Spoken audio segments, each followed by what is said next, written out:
Okay, so the furnace is running. Let's go to the panel. Look at where the furnace is. Turn on amps. Find it.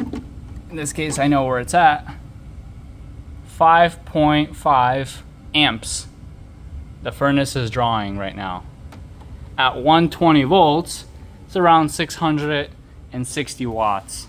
So whenever you're looking on how much a generator, which allows to give you 7,500 watts, to do all the calculations on the math, adding things up, it would be able to work to make your furnace be on, and then some, because you have 660 being used watts, and allows 7,500.